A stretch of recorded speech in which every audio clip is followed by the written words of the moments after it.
Oke deh.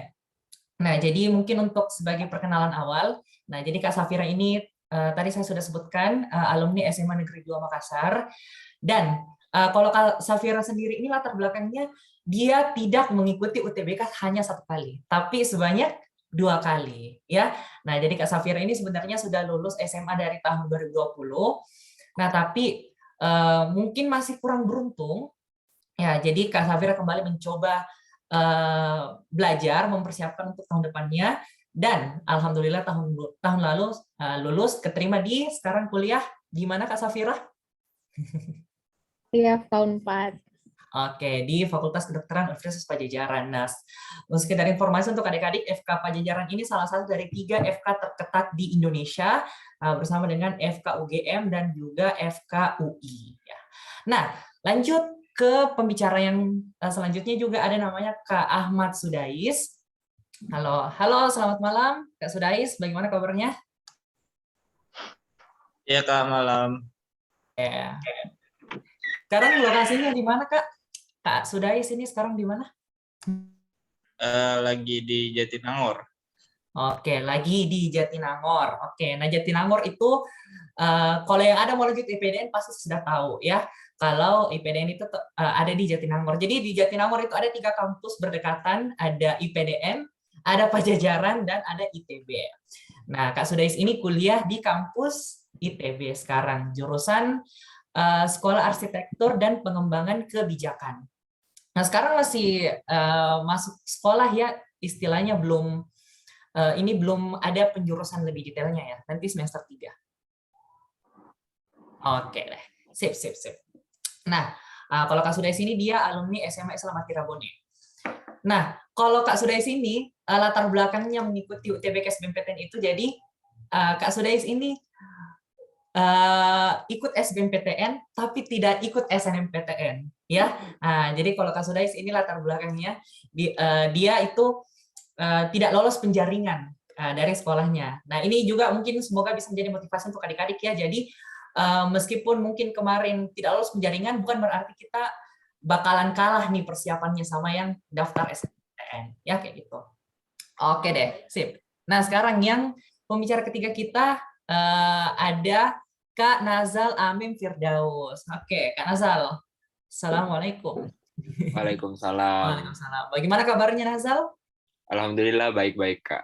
Bagaimana Kak Farid? Iya, alhamdulillah sehat juga. Oke, nah kalau Kak Nazal ini dia merupakan alumni yang sama dari SMA saya. Jadi saya sama Kak Nazal sama-sama dari SMA Negeri 15 Makassar.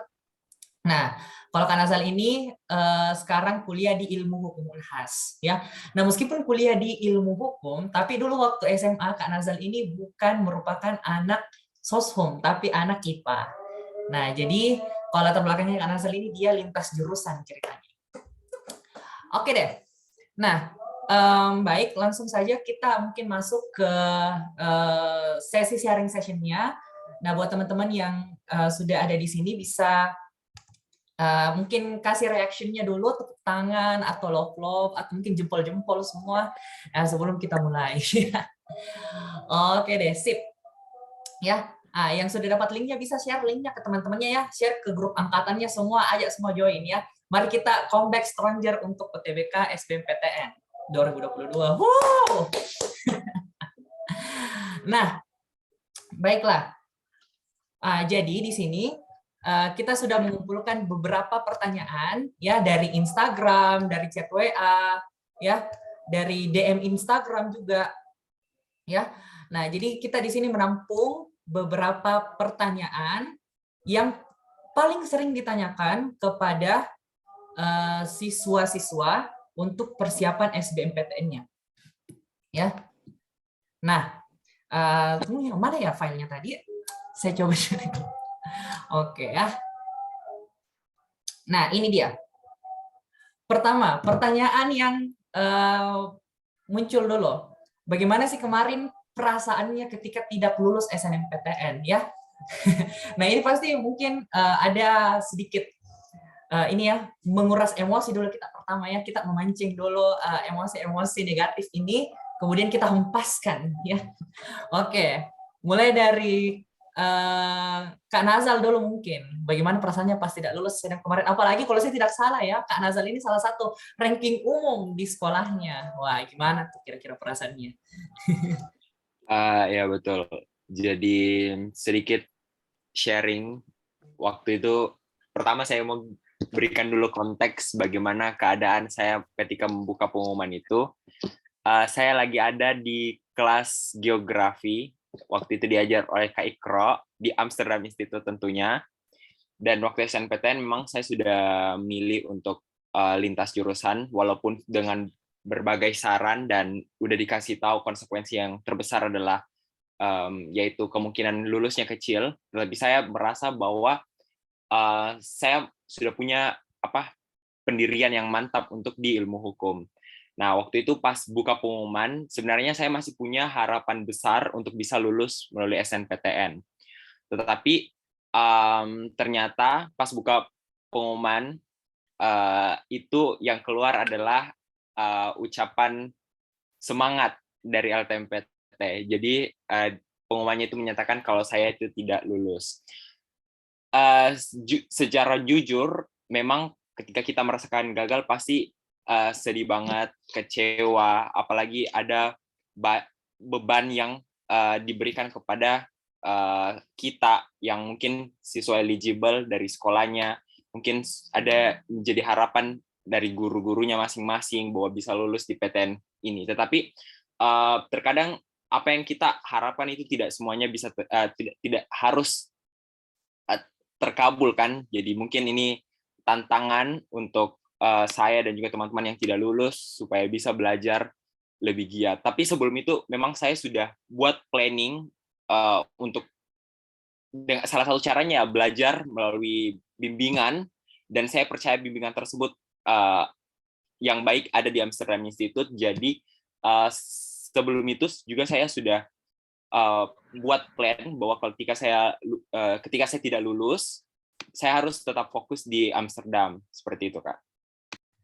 Oke deh, jadi ya perasaannya kecewa ya, dan tentunya pasti kayak harus tes UTBK lagi nih, ya kayak gitu. Oke deh, nah kalau dari Kak Safira sendiri, bagaimana perasaannya kemarin di tahun 2020 pada saat tidak dinyatakan lulus SNMPTN? Kalau perasaan aku waktu nggak lulus SNMPTN itu ya tentu aku merasa kecewa ya Kak, kecewa, sedih, apalagi SNMPTN itu menurut aku jalur yang paling pertama buat aku masuk di PTN. Nah, berhubung kemarin juga ini ya pengumuman SNMPTN ya Kak, mungkin nggak sedikit nih dari kalian belum mendapat hasil yang kurang memuaskan gitu ya, tenang aja, aku juga pernah di posisi itu, tapi sejauh ini tuh menurut aku kalian udah hebat, karena kalian tuh udah bisa mendapatkan kesempatan untuk mendaftar di SNMPTN, dan itu bukan hal yang mudah ya, dengan mempertahankan nilai, mencari peluang prestasi, terus mengumpulkan sertifikat juga ya, itu mungkin udah dipersiapin dari kelas 1 SMA ya Kak. Jadi aku katakan mereka tuh udah hebat. Jadi ya udah tenang aja, masih banyak jalur yang lain. SBMPTN udah nungguin gitu. Oke, benar banget ya tadi yang diucapkan sama Kak Safira. Nah, jadi kita tentunya tetap harus juga self love dulu lah. Kalau kayak kita juga tetap punya usaha. Kita bukan orang yang kita tidak lulus bukan berarti kita adalah orang yang tidak ada usahanya sebelumnya ya. Begitu. Oke deh. Dan oke, Kak Sudais gimana? Oke, sepertinya ada sedikit kendala jaringan ya untuk Kak Sudais. Tes. Oke deh. Nah, cek. Oke. Nah, saya juga mau bercerita sedikit tentang saya juga kalau begitu ya. Dulu saya juga tidak lulus SNMPTN ya, kayak gitu. Dan ya kalau bisa dibilang kecewa juga, apalagi kita punya ekspektasi besar karena kita juga pasti sudah lakukan riset apa segala macam. Masuk juga ranking umum di sekolah, alhamdulillah pada saat itu. Tapi memang SNMPTN itu banyak sekali lah misterinya. Sebenarnya awalnya tidak apa-apa, kita tidak lulus. Tapi pas lihat yang lain, wah lulus kita, wah. Lihat yang lain, ada maksudnya, tidak harus lagi tes. Tapi pas kita sendiri sama nggak apa-apa. Jadi ya kembali lagi lah ke diri masing-masing. Nanti bagaimana kita mencoba untuk kembali fokus ya ke usahanya masing-masing. Nah, oke. Nah, sekarang kita coba dulu tahu ada apa di kampus ya, betul sekali. Ya kayak gitu. Nah, gimana Kak Sudais, sudah kembali aktif? Oke deh, sepertinya ada sedikit kendala ya. Tapi tidak Halo, masalah. Kak. Halo, ya? Oh ya, Oke. Mas. Kalau begitu enggak apa-apa deh kalau off cam kalau gitu, daripada kepental ya. Iya, Kak. Maaf. Lagi Oke. salah. Yaps. Tunggu. Saya coba cari di mana sih namanya Sudais di. Iya, soalnya saya mau pin ini. Di mana ya? Oke. Nah, buktinya juga ya, dengan adanya adik-adik di sini yang join, pastinya kalian sudah menunjukkan kalau kalian memerlukan self recharging lah, seperti itu, kayak harus menumbuhkan lagi hawa positifnya untuk persiapan setelah kemarin mungkin ini ya agak mental breakdance mungkin ya, seperti itu karena hasilnya. Nah, oke. Nah, kita melangkah ke pertanyaan pertama dulu untuk Kak Sudais deh. Nah, jadi masing-masing dari mereka ini bakalan dibagi sesinya. Jadi kita fokus ke Kak Sudais dulu sebagai orang yang mendaftar SBMPTN dan sudah tidak lulus dari awal penjaringan SNMPTN. Nah, oke. Nah, untuk Kak Sudais, mungkin bisa dimulai dari pertanyaannya kemarin, kan sebagai orang yang tidak lulus SNMPTN ini penjaringan. Bagaimana mindset-nya yang dipunya pada saat itu untuk persiapannya? Apakah tetap percaya diri atau sempat minder juga? Oke, mungkin bisa dijawab Kak Sudais. Oh iya, kalau dari saya itu kemarin pas udah tahu kan nggak bisa ikut SNM, jadi saya tuh sudah berpikir begitu. Saya tuh harus berusaha lebih besar dari teman-teman saya yang SNM, karena mereka itu jalurnya bukan tidak terlalu berjuang sih, mereka berjuang tapi sebelumnya. Nah, saya di sini harus lebih siap untuk kedepannya untuk mendaftar UTBK begitu, Kak.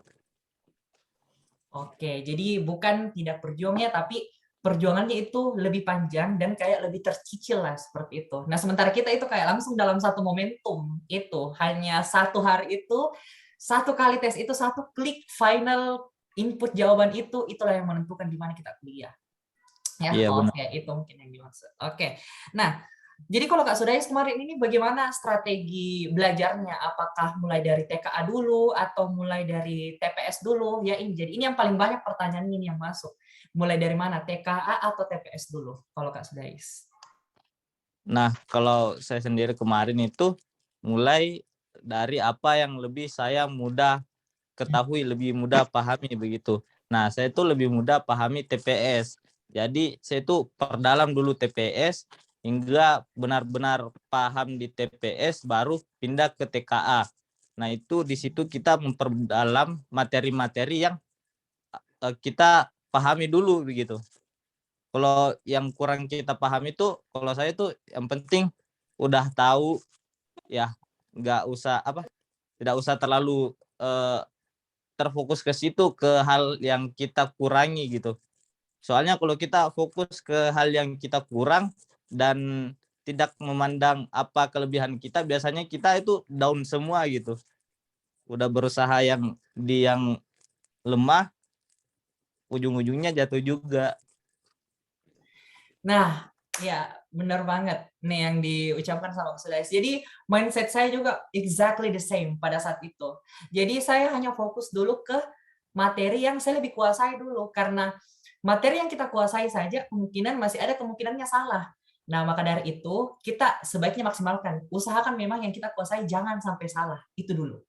Nah, kalau buat yang lain, misalkan kalau saya kan kemarin merasa agak lemah di kimia, apalagi kalau misalkan materinya sudah kimia organik, yang saya tahu itu kimia hanya stoikiometri. Ya, jadi itu belakangan baru saya bahas. Tapi setidaknya kita tahu dulu kalau ada itu materinya.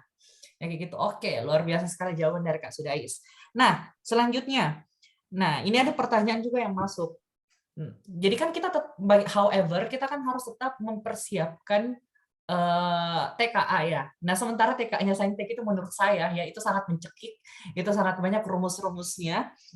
Nah, kalau Kak Sudais kemarin itu menurutnya apa-apa saja sih yang harus diperhatikan untuk belajar TKA-nya ini? Karena kalau TPS kan mungkin ya everyone has their own way. Nah, kalau TKA sendiri itu apa yang perlu diperhatikan atau apa kesulitan yang dihadapi dulunya? Oke, mungkin Kak Sudais bisa sharing lah.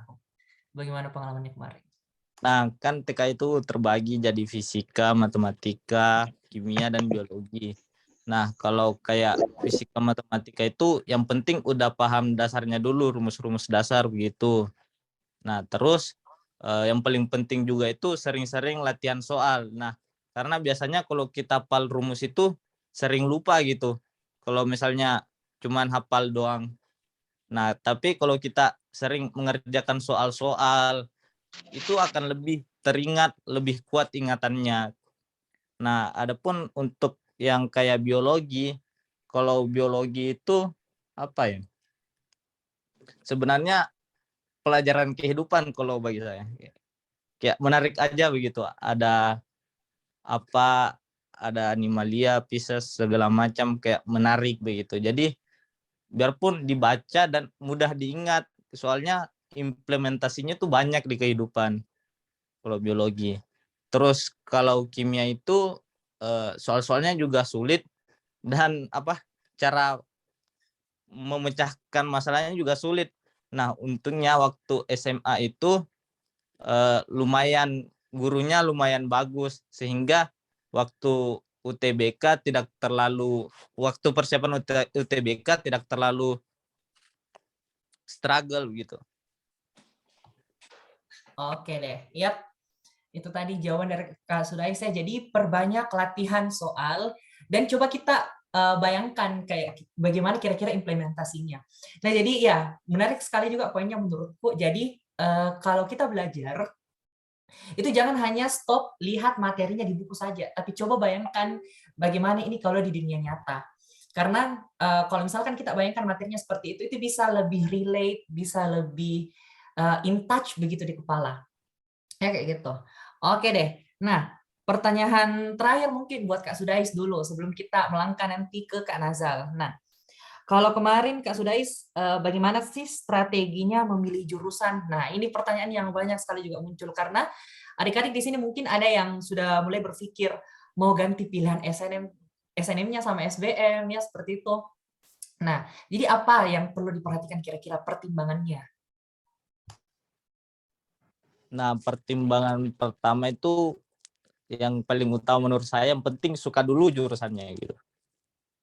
Penting suka gitu. Soalnya nanti tuh ke depannya kita kan 4 tahun atau kurang atau lebih dari 4 tahun akan belajar itu terus begitu. Jadi kalau misalnya memang dari awal kita tidak ada niatan untuk masuk di jurusan itu, jadinya ke depannya akan sangat sulit. Nah, maka dari itu untuk pemilihan jurusan yang paling pertama dan utama menurut saya yaitu yang mana Anda sukai. Itu aja dulu. Nah, terus untuk strateginya gimana? Kalau misalnya emang tidak ada substitusi lain, harus misalnya kedokteran. Nah, itu harus berani juga mengambil kampus-kampus lain yang ada kedokterannya meskipun tidak terlalu terkenal begitu. Soalnya sadar diri juga lah. Misalnya kita hanya bisa sampai segini. Terus rata-rata nilai UTBK di kampus ini tuh segini. Kita nggak sampai situ. Nah, kita cari yang lebih rendah namun kedokteran juga seperti itu. Oke, ya jadi sepakat sekali sama yang diucapkan sama Kak Sudais ya. Jadi Yang penting itu pertama pastinya jurusannya, ya. Tidak perlu dulu lihat ini kampusnya di mana sih, ya seperti itu. Nah, karena meskipun kita misalkan ada di kampus yang lebih favorit, tapi bukan jurusan yang kita mau, misalkan hukum.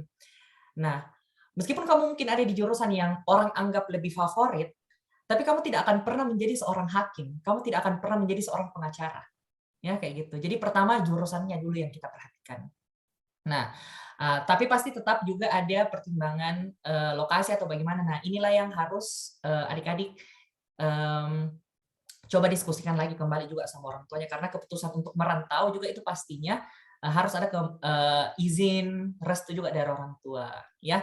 Pasti Kak Sudai sama Kak Safira juga merasakan hal tersebut, ya, karena sekarang sudah kuliah di Jawa Barat, kita bersama-sama ya sebenarnya, tapi belum dipertemukan.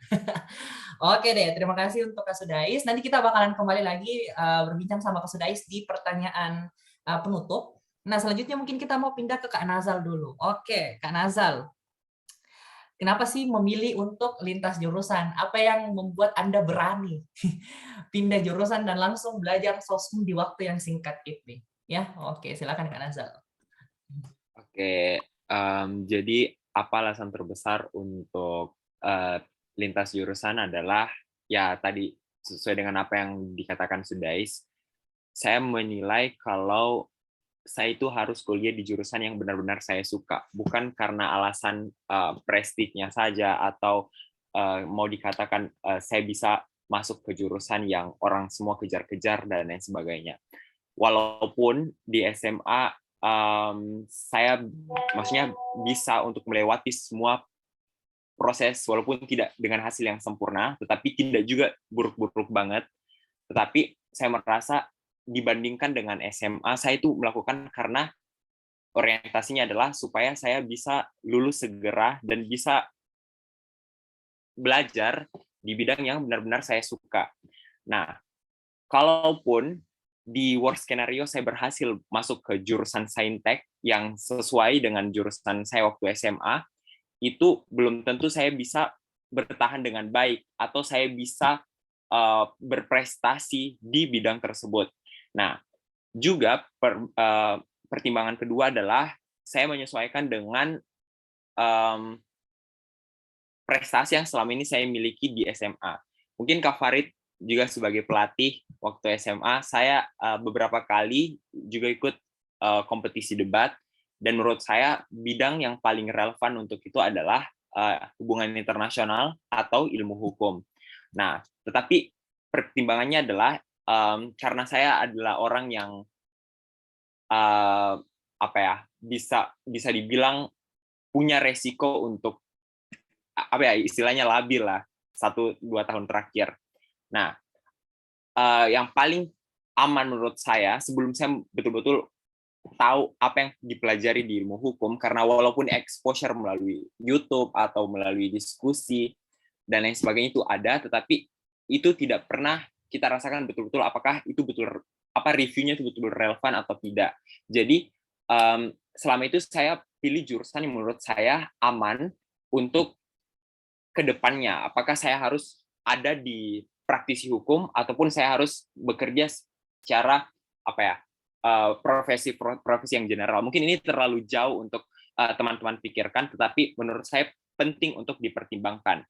Nah, tetapi jangan khawatir, ketika teman-teman nanti di Amsterdam Institute, tentor-tentor itu sangat memberikan, tentor-tentor itu tidak hanya di jurusan pendidikan saja, mereka itu datang dari jurusan yang beragam. Dia bisa kasih kalian exposure apa yang dipelajari, bagaimana prospek kerjanya dan lain sebagainya. Jadi itu adalah keuntungan terbesar ketika teman-teman dapat platform yang baik seperti itu. Bahkan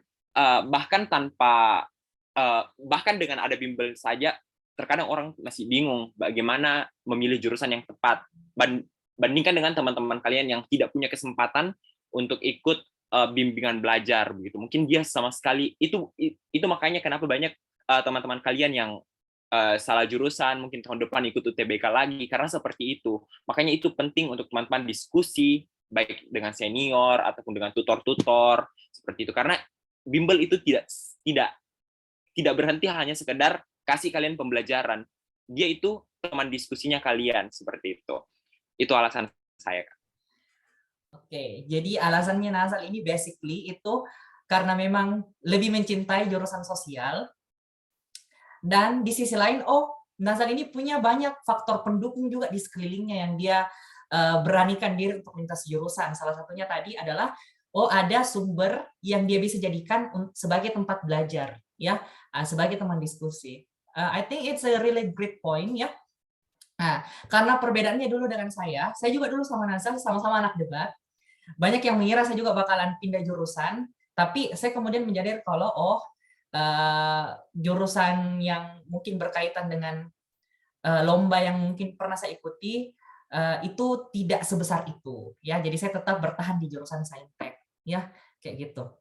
Oke, nah pasti di awal-awal susah berasa beradaptasi karena salah satu pertimbangan saya juga dulu kenapa tidak mau lintas jurusan adalah saya merasa khawatir nanti tidak bisa beradaptasi sama pelajarannya soshum, ya, apalagi kayak sejarah yang banyak sekali hafalannya, dan saya agak struggle di situ. Nah, kalau Kak Nazal sendiri bagaimana beradaptasi sama materi-materi soshum yang tidak pernah dipelajari 3 tahun?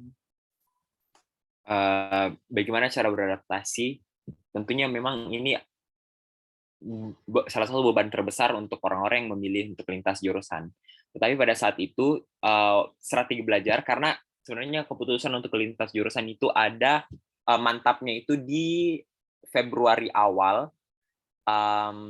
dan saya waktu itu langsung berfokus ke materi soshum. Alasannya apa? Saya tidak punya, di angkatan saya itu betul-betul sudah tidak ada ujian nasional, dan ujian yang saya hadapi adalah ujian sekolah. Dan ujian sekolah itu yang buat soalnya adalah guru. Jadi kemungkinan yang paling besar adalah kita semua lulus selama 5 semester akhir itu baik-baik saja kan. Nah, menurut saya karena saya punya jurusan yang lumayan ketat, pilihan jurusan saya lumayan banyak peminatnya, makanya saya harus berusaha lebih keras untuk mengejar orang-orang yang dari kelas 1 SMA itu sudah belajar geografi, sejarah, sosiologi, dan lain-lain. Jadi waktu itu saya benar-benar fokus untuk baca materi-materi soshum. Nah, memang agak berat karena kita harus fokus ke materi-materi tersebut yang selama ini kita tidak pernah pelajari. Nah, tetapi saya berusaha untuk cari teman belajar yang memang punya tujuan yang sama. Jadi selain saya punya memang teman-teman yang memang dari IPS, saya memang cari teman yang dari IPA mau ke IPS supaya kita bisa saling tukar strategi belajar yang efektif untuk balap ini materi bagaimana caranya. Jadi seperti itu Kak, cara beradaptasinya. Oke, jadi seperti itu ya cara beradaptasinya. Jadi Nazal ini dia punya strategi yang lebih komunal, ya. Mengajak orang-orang yang juga mempunyai mungkin pathway yang sama dengan Nazal ini, yang juga orang lintas jurusan dari soshum. Jadi kayak sama-sama bisa saling mengevaluasi materi seperti itu, dan juga tentunya tetap punya teman yang soshum yang sudah lama belajar soshum, ya, kayak gitu. Oke deh. Nah, kalau dari Kak Nazal sendiri, materi-materi soshum itu kayak tadi sama mungkin pertanyaan sama Kak Sudaisi, apa-apa sih yang perlu diperhatikan dari setiap mata pelajarannya itu? Apa yang harus kita waspadai di geografi mungkin, apa yang kita waspadai di sejarah, apalagi ekonomi mungkin, ya, silahkan Kak Nazal. Jadi untuk angkatan saya, mungkin kita mulai start di 2019, mulai soal itu HOTS. Jadi orang-orang pertama punya stigma ke materi. Kita belajar sejarah dulu. Sejarah itu banyak sekali hafalannya, terus materinya itu terlalu luas dan lain sebagainya. Tetapi sebenarnya ada strategi belajar untuk mata pelajaran itu. Kenapa? Karena sebenarnya HOTS ini banyak orang bilang mempersulit orang-orang yang mau dites, tapi menurut saya pribadi HOTS ini justru tes yang justru lebih adil. Kenapa? Karena di sosiologi, di sejarah itu saya tidak pernah menemukan soal dan teman-teman saya juga merasakan yang mempertanyakan pada tanggal berapakah peristiwa bla bla bla bla. Di soal HOTS itu sudah tidak ada pertanyaan tanggal berapa, tetapi dia lebih jauh, dia mempertanyakan tentang mempertanyakan tentang tujuan peristiwanya itu apa yang melatar belakangi, dan itu bisa dicari materinya dengan diskusi. Nah, kalau misalnya teman-teman punya banyak peristiwa yang perlu dipelajari seperti G30 SPKI, pemberontakan Madiun misalnya dan sebagainya, cari teman-teman yang masing-masing, misalnya kalian punya 3 teman, masing-masing itu mempelajari satu persatu supaya nanti pas diskusi kalian bisa saling bertukar seperti itu. Nah, kalau misalnya itu untuk sejarah. Untuk sosiologi, ini sebenarnya sosiologi adalah ilmu yang paling realistis karena peristiwa sosial ini sangat dan setiap hari terjadi, seperti bagaimana komunikasi, bagaimana interaksi sosial, bagaimana misalnya sampai pada studi kasus tentang misalnya pelaku tindak kriminal itu sebagai bentuk peristiwa apa, itu kan sebenarnya ilmu yang selalu kita terima melalui berita-berita dan lain sebagainya. Jadi tanpa mempelajari buku tebal sosiologi yang tebalnya mungkin sampai ratusan, dengan teman-teman bisa baca berita dan lain sebagainya, sebenarnya ini ilmu sosiologi itu sangat-sangat selalu muncul di kehidupan sehari-harinya kita.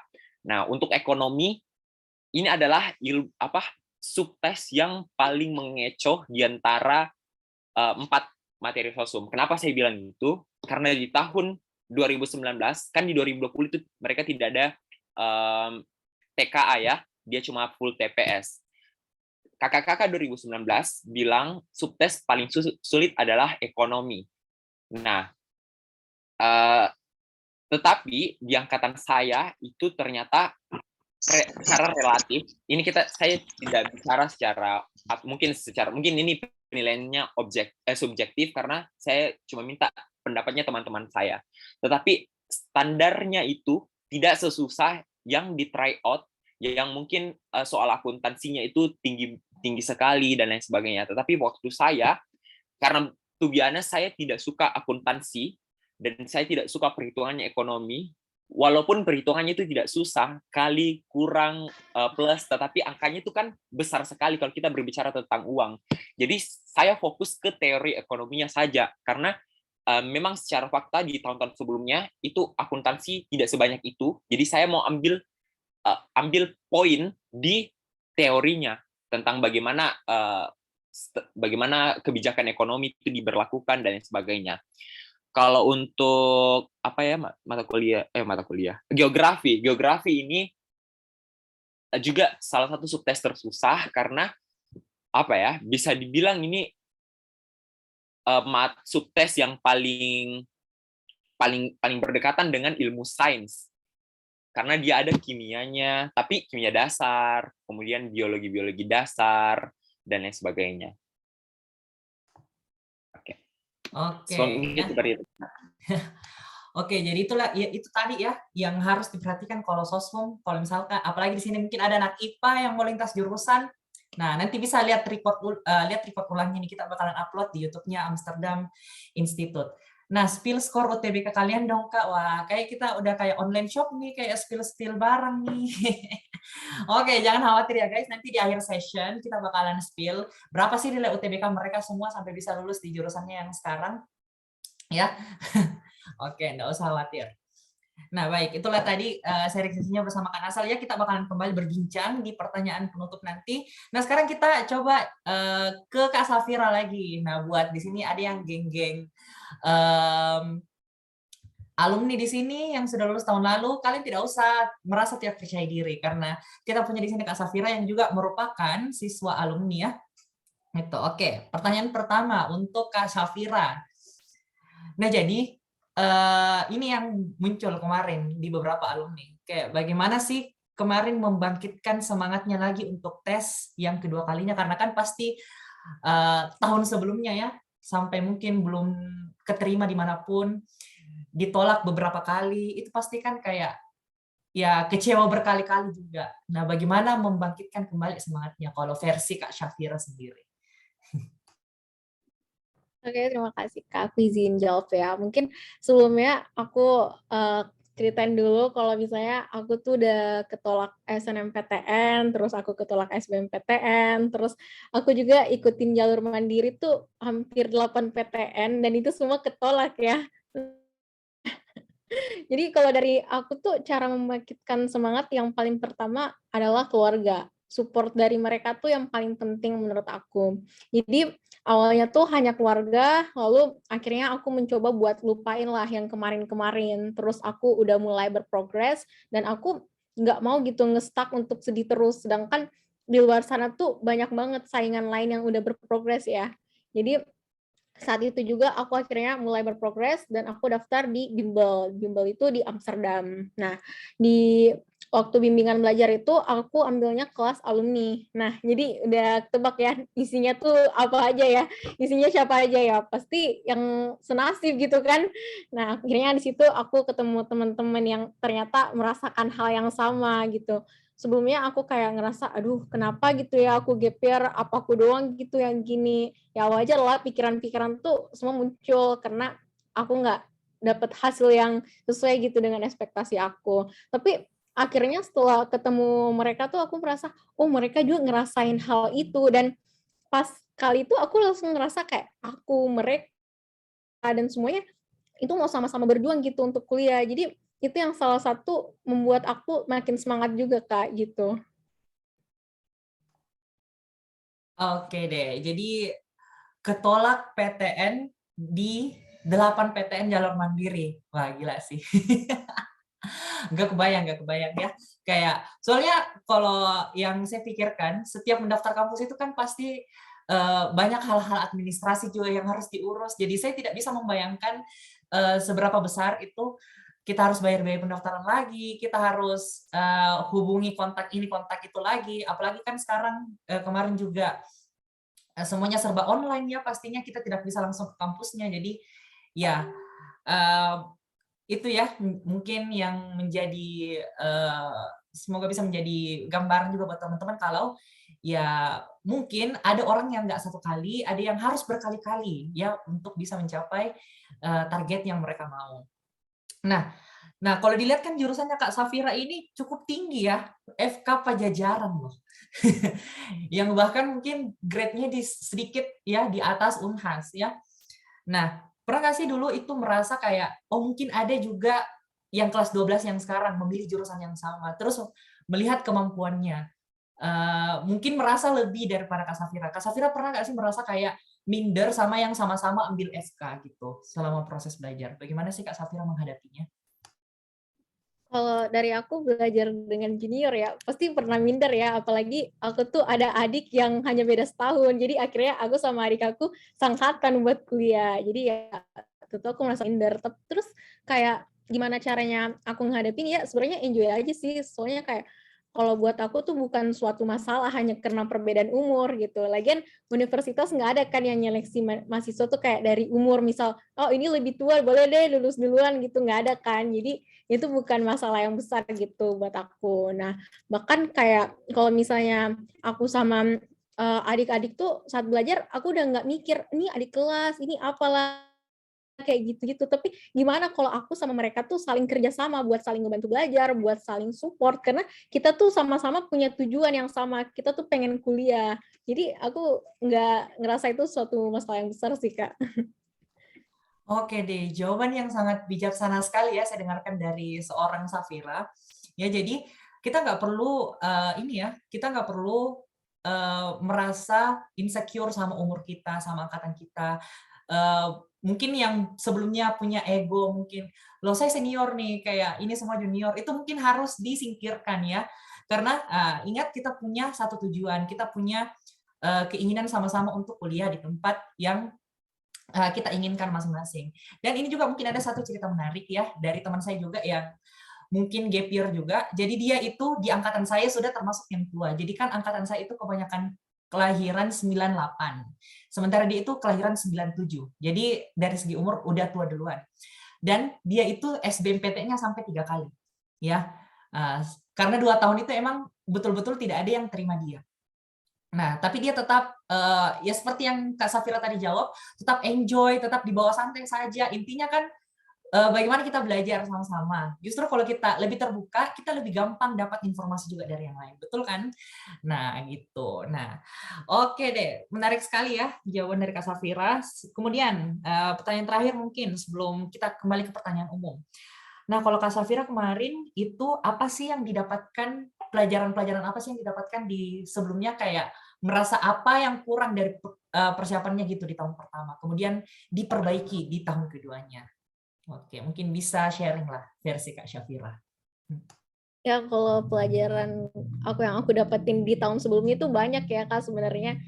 Cuman aku mungkin sebutin satu ya. Misal waktu itu kesalahan aku waktu tahun sebelumnya itu aku kadang stuck di soal yang dikerjain itu dalam waktu yang lama Kak. Sedangkan aku nggak tahu kalau misalnya dalam waktu yang lama tuh aku bisa ngerjain beberapa soal yang sebenarnya lebih mudah. Nah, di tahun kuda tuh akhirnya karena di bimbingan belajar ini aku dikasih tips-tips dari Amsterdam dan akhirnya tahun kedua hal tersebut nggak terulang lagi gitu Kak.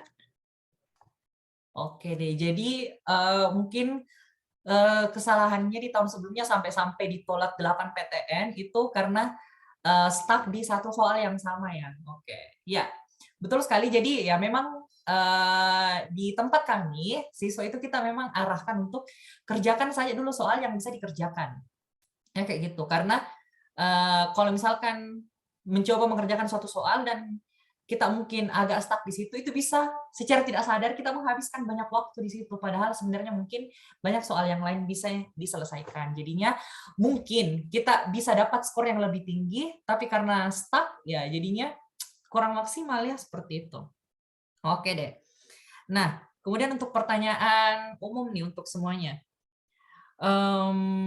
Nah, kemarin kan pasti banyak latihan soal, banyak try out apa segala macam. Nah, menurut teman-teman sekalian bagaimana sih soal try out yang didapatkan? Apakah itu membantu untuk UTBK-nya? Kalau membantu kayak seberapa besar sih bantuannya gitu yang dirasakan gara-gara try out gitu? Coba mulai dari Kak Safira dulu deh. Oke, aku jawab ya Kak. Kalau tryout menurut aku tuh yang paling penting ya setelah belajar. Karena walaupun kalian udah belajar tapi nggak tryout, kalian tuh nggak bisa ukur kemampuan kalian tuh sampai mana, kalian tuh lemahnya di materi apa. Dan tentunya tryout sendiri tuh juga apa ya, sebagai gambaran gimana kalian tes UTBK ya nantinya. Dan waktu aku bimbingan belajar di Amsterdam tuh, Amsterdam sendiri memfasilitasi tryout secara rutin dan itu benar-benar membantu. Di mana soalnya itu banyak yang mirip soal UTBK. Jadi kayak bisa diibaratkan kalau kalian UTBK tuh kalian udah nggak shock gitu lihat soal-soal yang sulit karena ini udah pernah didapetin waktu tryout di Amsterdam. Nah, selain itu karena tryout ini dilakukan secara rutin, jadi kita tuh bisa tahu apakah pengetahuan kita tuh udah meningkat belum, udah cukup belum untuk kita lulus di PTN yang kita inginkan gitu, Kak. Oke, jadi kayak ibaratnya udah dapat kisi-kisi gitu kan ya di tryout-nya Amsterdam Institute. Nah, apa lagi guys yang kalian tunggu? Oke, nah selanjutnya mungkin kita mau dengar Kak Sudais. Oke, halo Kak Sudais. Halo? Iya Kak, masuk. Oke, masuk. Ya. Nah, kalau Kak Sudais sendiri kemarin bagaimana menyikapi tryout-nya? Kayak apakah naik terus atau sempat turun, dan pada saat turun lihat nilainya itu sempat nggak ada kayak rasa kurang percaya diri. Kira-kira kalau nilai tryout saya seperti ini lulus nggak ya di jurusan saya? Ya, oke, mungkin bisa dengar dulu versinya Kak Sudais. Nah, iya Kak, kebetulan nilai tryout saya tuh kadang turun, kadang naik gitu. Jadi saya tuh berpikir kayak gimana ya supaya bisa naik terus sama jurusan tuh bisa masuk gitu. Soalnya kan kalau kita kalau lihat nilai rata-rata untuk masuk kampus tuh ada nilai rata-ratanya gitu. Jadi bisa diperhitungkan. Nah, dia itu tentor-tentornya itu sangat membantu gitu. Karena sudah ada datanya, dia ngebantu kita buat nunjukin nih mana kampus dengan jurusan yang bisa kita masuki dengan hasil nilai UTBK segitu, Kak. Jadi sangat membantu. Nah, untuk tryout sendiri, saya tuh awalnya untuk tryout pertama, saya itu memang sengaja tidak belajar untuk membandingkan nilai saya sebelum belajar dan setelah belajar. Nah, setelah saya belajar di AI itu ternyata peningkatannya lumayan tinggi, bukan lumayan tinggi, sangat tinggi begitu. Sangat jauh dari sebelum saya belajar yang belum ada apa-apanya gitu, Kak. Oke deh, betul sekali ya, karena pasti di selama tryout-nya kita sudah mulai mengenal pola-pola soalnya ya, seperti itu. Oh, pasti ini nomor selanjutnya ini pertanyaannya tekanan gas mungkin kayak gitu, atau fluida lagi nih selanjutnya dijelaskan. Nah, dan pasti rumus yang dipakai di tryout selanjutnya pasti mungkin pernah juga terpakai di tryout sebelumnya. Nah, jadi itu yang menjadi yang menjadi poin penting dari tryout itu sendiri. Nah, kalau Kak Nazala sendiri bagaimana? Apakah tryout-nya itu selalu sampai target? Dan meskipun tidak sampai target, apakah kita harus tetap memilih jurusan yang kita mau atau harus kita turunkan? Bagaimana kalau menurut Kak Nazala sendiri? Kalau saya sendiri itu ya sama seperti teman-teman yang lain, terkadang punya skor yang tinggi sekali, kadang bisa sampai 650, kadang hanya sampai 400 saja. Bahkan 400 itu tidak bisa masuk ke fakultas hukum yang di universitas luar misalnya. Nah, bagaimana caranya untuk menyikapi seperti itu adalah karena sebenarnya adalah waktu saya tryout sebelum-sebelumnya, saya tidak memperhatikan evaluasi setelah tryout. Padahal yang paling penting adalah bukan seberapa banyak teman-teman tryout, tetapi seberapa besar perubahan yang dirasakan setelah tryout tersebut. Karena kan yang paling penting adalah ketika tryout, teman-teman sadar bahwa soal itu atau jawaban yang teman-teman berikan itu salah dan bagaimana jawaban yang tepat. Nah, itu pentingnya untuk mendapatkan evaluasi pasca tryout. Kalau misalnya pengalaman saya, selain memang saya ikut di tryout luar, maksudnya saya beli akun untuk ikut tryout, tetapi di Amsterdam Institute itu dia tryout-nya kalau misalnya pas arts itu betul-betul ada setiap malam dan teman-teman tidak perlu risau kalau misalnya teman-teman tidak ikut tryout dari luar misalnya, karena memang Amsterdam sediakan tryout seperti itu. Nah, yang paling penting adalah teman-teman harus evaluasi tryout-nya secara berkala. Bagaimana jawaban yang tepat atas soal tersebut dan lain sebagainya, supaya progresnya itu bisa lebih tercatat. Dan itu terbukti setelah saya praktikkan, setelah tryout itu saya evaluasi, pasti tryout selanjutnya tidak mungkin misalnya salah pada pola soal yang sama seperti itu. Oke ya, betul sekali. Jadi dievaluasi nilainya, dievaluasi bukan hanya nilainya, tapi dievaluasi juga, oh materi ini saya salahnya gara-gara saya tidak tahu materi ini. Jadi dipelajari supaya nanti ketika dapat soal yang mungkin berkaitan, itu tidak perlu lagi kita bingung menjawabnya. Nah, selain itu yang perlu juga diperhatikan dari tryout adalah jangan hanya lihat apakah itu 400, apakah itu 500, tapi lihat juga adik ini masuk di berapa persennya, top berapa persennya gitu loh. Nah, jadi misalkan mau ambil informatika Unhas kan sekarang keketatannya itu sampai hanya 1,% persen. Nah, jadi kalau misalkan ada 100 orang yang ada 200 orang yang tryout ceritanya, adik mungkin harus 3 besar atau 4 besarnya. Jadi dilihat juga posisinya. Oh, kalau misalkan keketatan jurusannya ini sebesar 20%, seperlimanya, jadi ya minimal adik harus menjadi 20% terbaik. Jadi kalau misalkan ada 100 orang yang tryout, ya adik mungkin harus ada di peringkat 20-nya begitu paling tidak. Nah, dan juga ini ya, jangan terlalu terpaku juga sama standar nilai. Misalkan ada yang bilang, oh kalau mau lulus karena setelah ini kita bakalan spill nilai ya, jadi ini nilai hanya sebagai gambaran, bukan sebagai patokan absolut. Ya kayak gitu. Ini sebagai gambaran saja. Nah, karena tiap tahun itu tren nilai UTBK berbeda-beda. Jadi bisa saja kenapa bisa? Karena tiap tahun itu kan beda pesertanya. Nah, itu yang pertama, beda yang tes. Jadi kita tidak tahu bagaimana kemampuan kepintarannya setiap angkatan. Dan juga soalnya berbeda. Bisa saja lebih mudah, bisa saja lebih sulit. Nah, kalau tahun lalu kasusnya itu soalnya menjadi lebih mudah. Nah, sehingga banyak nilai-nilai yang tinggi, ada yang sampai 1.000. Nah, dari salah satu dari pemateri kita ini ada yang mendapatkan 1.000 loh ya. Jadi kita lihat sama-sama. Ya. Nah, ada yang dapat 1.000 bahkan nilainya, yang dimana tahun-tahun sebelumnya itu tidak mungkin sedikit sekali yang dapat 1.000 nilainya ya kayak gitu. Jadi misalkan ada yang bilang, oh kalau mau FK Unhas harus nilainya 700, tidak usah terlalu dipercaya. Yang dipercaya saja adalah oh untuk lulus FK Unhas itu harus tinggi, itu saja.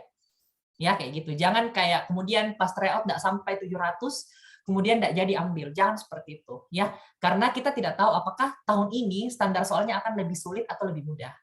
Nah, oke. Berbicara tentang nilai, kita bakalan lihat berapa sih nilainya mereka masing-masing kemarin. Oke, mulai dari Kak Sudais dulu deh. Sudah kelihatan layar saya ya? Iya Kak, sudah kelihatan. Oke, sudah terlihat.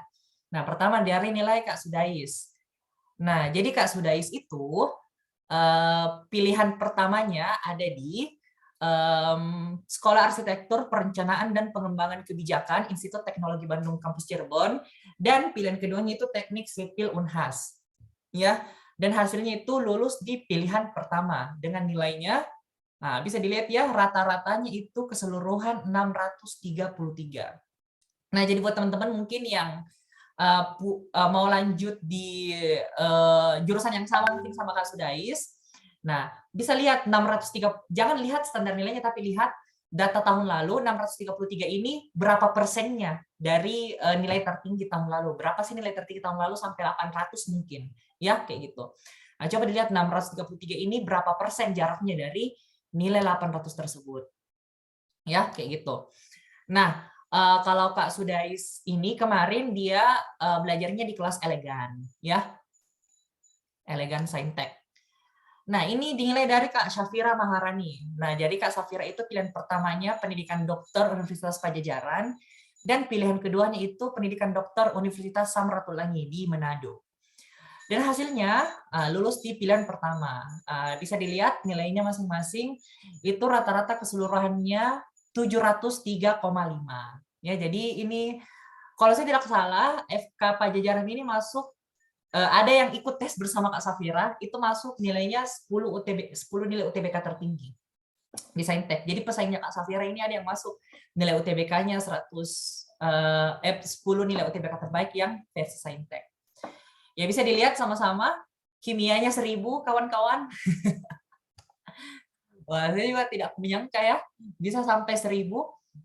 Tapi tentunya kalau menurut teman-teman yang lain, bukan hanya Kak Safira yang dapat 1.000, ada juga beberapa siswa yang lain, karena memang katanya ada yang betul-betul hanya angkanya yang terganti begitu daripada soal tryout. Jadi ya no wonder lah kenapa bisa sampai 1.000.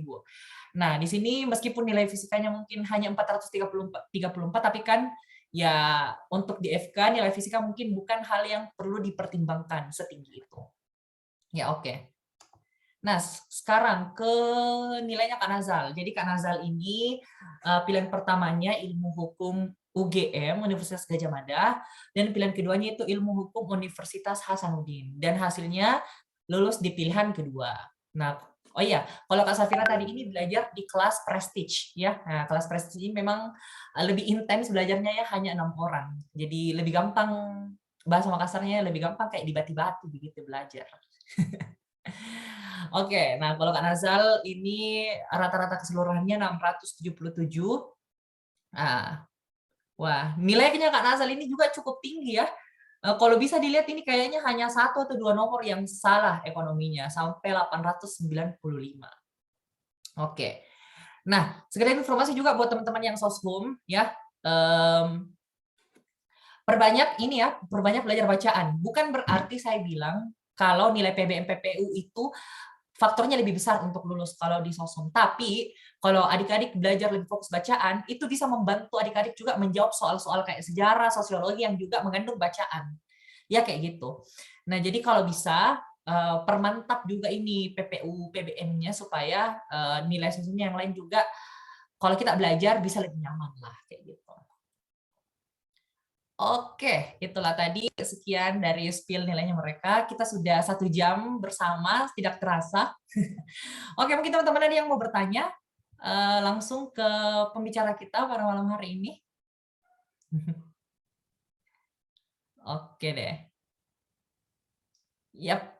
Nah, kalau gitu, kalau misalkan ini apalagi namanya sambil menunggu, mungkin kalau ada yang mau bertanya, mungkin saya mau dengar sedikit pesan-pesannya semua untuk adik-adik yang mau tes di tahun ini.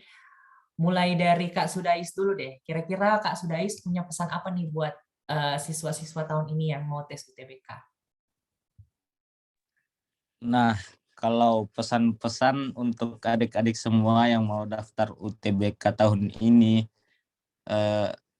tetap semangat pastinya, soalnya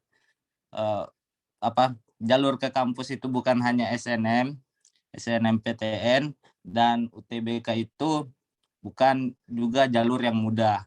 Oleh karena itu, di sini dilihat dari seberapa besar kita berusaha, seberapa besar kita dapat mengalahkan usaha orang lain dalam mencapai tujuan yang sama. Itu aja sih, Kak. Oke, jadi intinya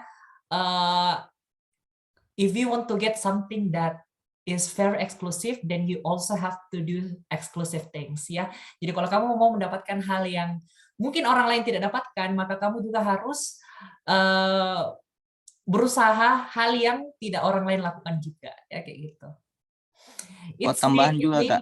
Oh ya, silakan. Jangan lupa minta doa dari orang tua serta perbanyak ibadah. Oke, Masya Allah. Jadi ya tetap find your ini ya, peaceful ya, mencari ketenangan dengan restu orang tua dan juga tentunya dengan berdoa ya kepada Yang Maha Kuasa. Baik, terima kasih untuk Kak Sudais. Semoga yang disampaikan Kak Sudais bisa bermanfaat ya untuk kita semua nantinya. Oke, sekarang kita ke Kak Syafira mungkin ya sebagai perwakilan alumni yang tes. Apa sih pesannya buat pejuang-pejuang UTBK alumni di tahun kedua atau bahkan mungkin ada yang di tahun ketiganya nih Kak? Oke, silahkan. Ya kalau dari aku Kak ya mungkin kalian tetap semangat ya, pokoknya jangan hanya belajar dan yang terpenting itu doa dan restu orang tua. Kalau kalian hanya belajar dan nggak berdoa, itu artinya kalian sombong. Dan ingat, yang terakhir tuh jangan bandingkan diri kalian dengan progres orang lain. Fokus saja pada diri kalian sendiri.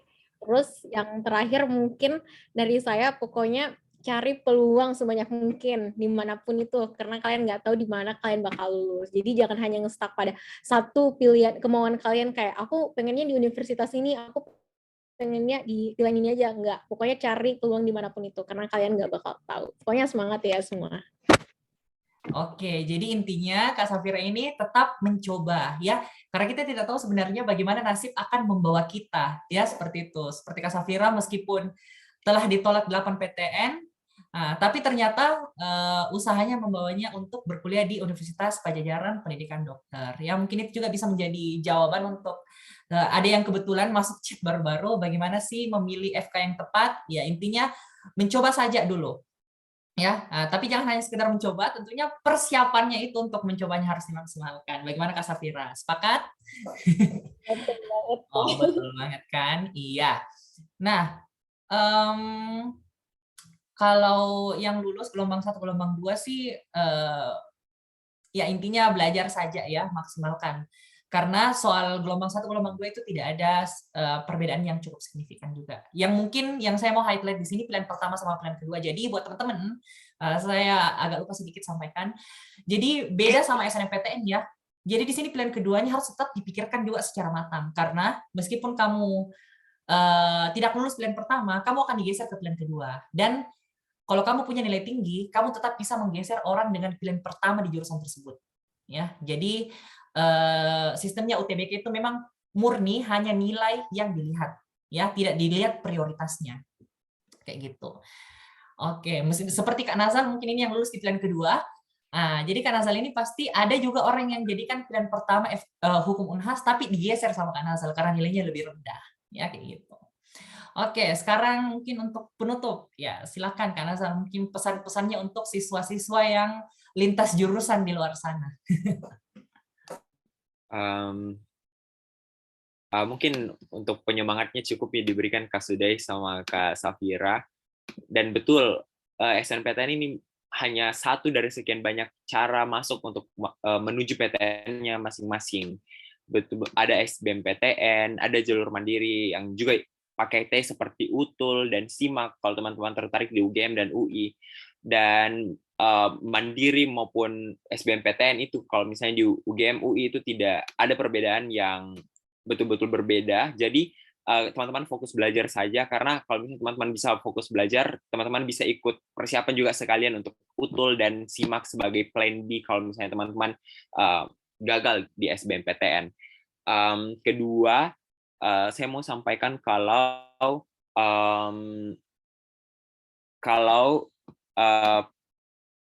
prioritasnya teman-teman untuk SBMPTN ini itu betul-betul harus sesuai dengan apa yang teman-teman mau. Kalau misalnya sebagai perspektif orang yang lintas jurusan, jangan sampai teman-teman memilih lintas jurusan karena teman-teman berpikir sosum itu mungkin standarnya jauh lebih rendah dibandingkan yang lain. Tidak ya, tidak seperti itu. Karena kalau misalnya teman-teman misalnya masuk ke hukum atau masuk ke sosiologi atau antropologi yang standarnya jauh lebih rendah, hanya teman-teman bilang yang penting masuk di Unhas atau yang penting saya masuk di universitas negeri lainnya.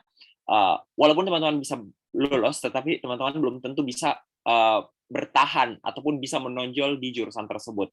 Jadi fokus untuk belajar, untuk gapai standarnya yang teman-teman bisa secara maksimal seperti itu, sebagai perspektif orang lintas jurusan. Jadi pastikan kalau jurusannya yang teman-teman tembak nanti itu mata kuliahnya betul-betul teman-teman nyaman di situ. Gitu. Jangan terpaksa atau jangan hanya ikuti ego masing-masing. Seperti itu. Oke, jadi pesan dari Kak Nazar adalah jangan takut untuk lintas jurusan, tapi jangan lintas jurusan karena melihat sosum itu mungkin standarnya lebih rendah, tapi adik-adik memilih lintas jurusan karena memang menemukan kalau sebenarnya saya bukan anak IPA, saya sebenarnya memang lebih cocok untuk menjadi seorang diplomat, seorang politician, seorang sastrawan mungkin yang mau ambil sastra ya, atau mau ambil linguistik, ataupun mau menjadi seorang hakim ya. Semangat untuk pejuang linjur semuanya.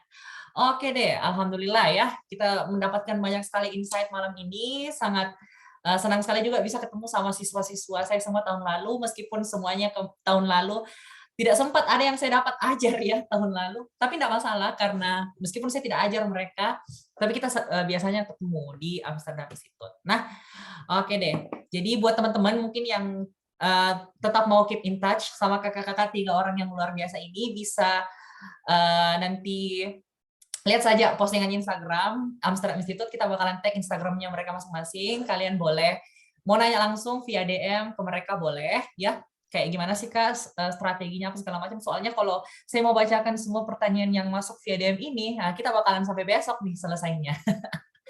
Oke deh, sip. Oke, jadi itulah sesi kita malam hari ini. Terima kasih banyak untuk adik-adik semua yang join. Tetap semangat. SNM, it's not the end of the world, but it's start of a new pathway of your life adventure. Oke. Selamat malam adik-adik semuanya. Wassalamualaikum warahmatullahi wabarakatuh. Dan good luck semuanya. Sampai jumpa di Amsterdam Institute semuanya. Terima kasih Kak. Terima kasih. Ya, terima kasih sama-sama. Bismillah. Ya. Bismillah untuk UTBK ya. Bismillah. Oke, terima kasih ya semuanya. Terima kasih Kak. Ya, sama-sama. Thank you Kak. Sip. Oh ya, nanti sudah kita ketemu kalau kok ke Bandung, berkabar kok. Siap Kak. Saya juga. Iya, kok juga. Nanti kalau kapan kok kira-kira ke Bandung Kak? Habis Lebaran Kak. Habis Lebaran. Tapi kok ini minggu keberapa nih sekarang kuliahnya Kak? UTS nih Kak. Oh, baru UTS. Saya mau UAS. Iya, kita lama sudah UTS, sudah isti, lama kita kuliah. Iya. Masuk UKSS sih Kak. UKSS. Apa UKSS? Iya. Apa itu?